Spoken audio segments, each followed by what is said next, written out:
blocked and you're probably not going to be able to conceive naturally. And then out of the blue, 5 months later, a pregnancy that was not viable. And so she did a DNC. My doctor did a DNC. Is that what it's called? It's where they basically go in there. So I went in there. She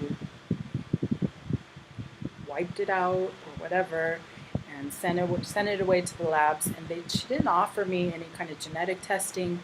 It was just came back confirmed that it was fetal material, is what they called it in the reports. So after that, I got really more motivated to try and get healthy, because I thought, well, maybe there's a chance that I can conceive naturally or with a little bit of help. So I kept seeing this doctor, and she prescribed me Clomid once again. And after a few months, 2 or 3 months of Clomid after the miscarriage, then she put me on metformin, and then she put me a few months later on thyroxine. And this is all with no testing of anything. She's not taking bloods, or I think she's just throwing medicine at me. And so I'm getting antsy, and because I don't have access to any kind of advanced fertility treatments, I decided that I wanted to ask her if she'd do another laparoscopy.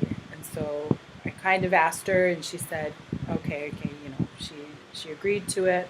And my insurance was changing, and so I needed to have it done before the end of 2013, because starting in January 2014, my insurance was changing where it would not cover anything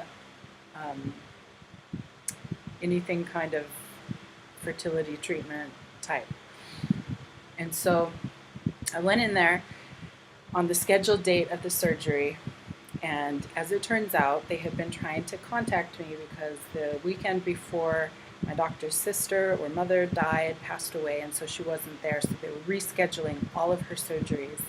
And I was just kind of I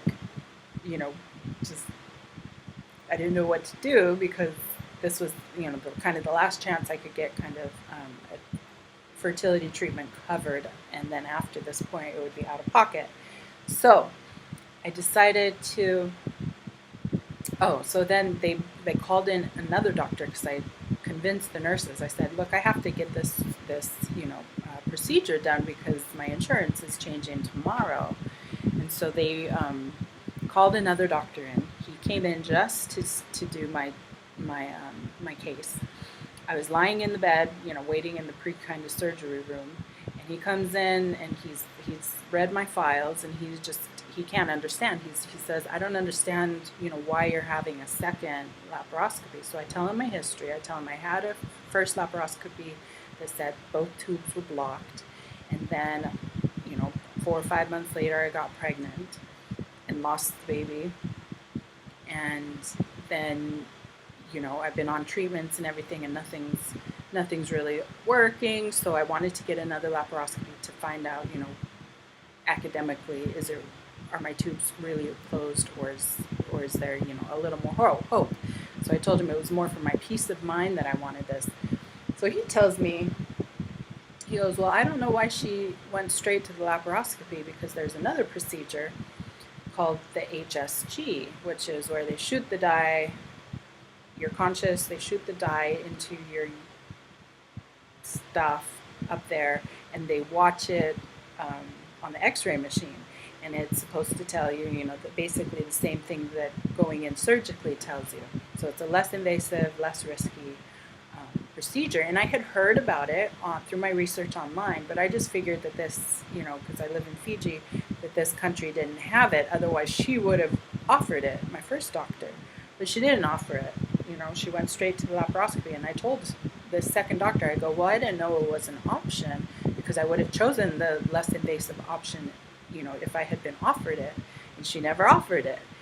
And he was very understanding, and he said, and I said, well, the reason why I'm pushing this is because my insurance is changing, and I won't have the resources to really pursue this, and I really want to get as much information that I can to figure out what's really going on inside my body.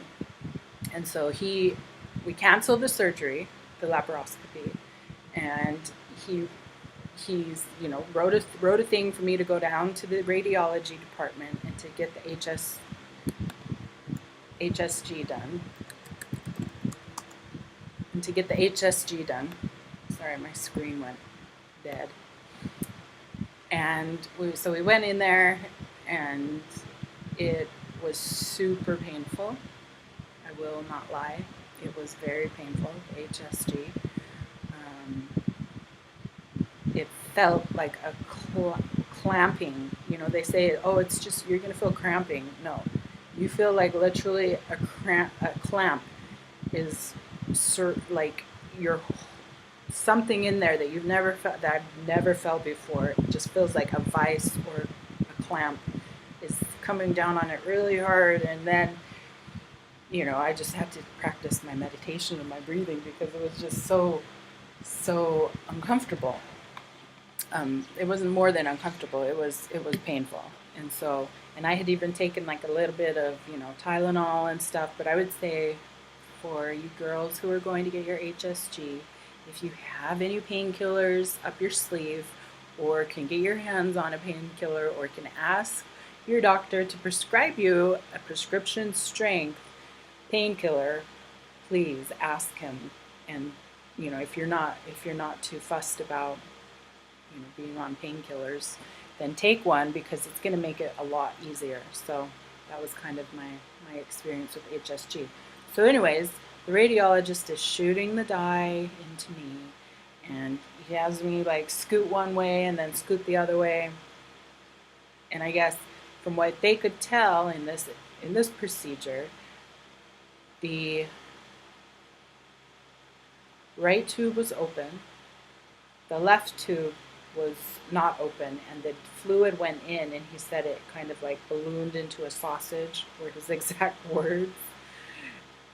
And so he said, there's an obstruction on, the left tube, but the right tube, the dye did come out and spill out. And so, his opinion was that the laparoscopy most likely was, spasming. He didn't say spasming, but it was most likely not, correct.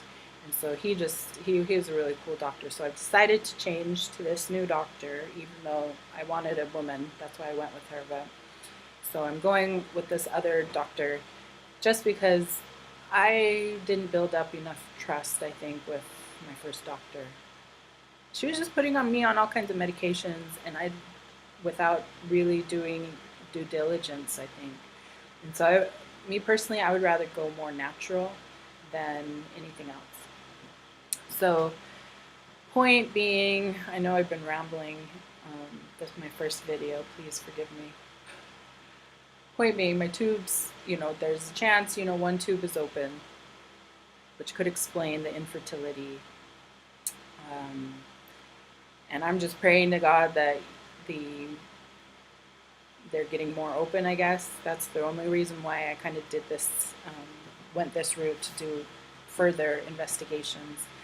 And I'm not sure now what I will do as far as trying to unblock them surgically, or if I think I'm leaning towards just, I'm turning 35 next week, so I'm leaning towards just trying natural and seeing how it goes, like this year. So that's my story and where I'm at. Currently, I'm not on any medications, and I'm on cycle day 10. No, cycle day 6. So I just finished my period, a very short period. My periods after the miscarriage were much heavier and longer, and now they're getting kind of back to 2 days of heavy bleeding, a day of light bleeding, and a 4th day of very scant spotting. So I am still concerned that, there might be some hormonal underlying issues. And so I'm still taking the metformin, but not the Clomid. and I'm waiting to see this cycle when I ovulate. I've been ovulating on day 16 for the past few months, and before that, after my miscarriage, which is when I really started doing the body basal temperature, I was ovulating on day 14 and had a 28-day cycle. So I think my cycles are getting a little bit longer at the moment, by a few days, but whether that's good or bad, I don't know. I was taking Vitex, and I think I might take it again, but I'm not sure. I'm really just trying to see if I can be a little bit more natural. And if it happens, it happens, and if it doesn't, then not meant to be. Um, so, yeah, I guess that's kind of it. I wish I had made some notes because I've rambled on for over 20 minutes, and this will be my first time uploading to YouTube. So, thank you for watching if you've watched, and if you have any comments or questions, please ask away. I'd love to talk with anybody who also has kind of gone through something similar. And yeah, so have a great day. Thanks. Bye.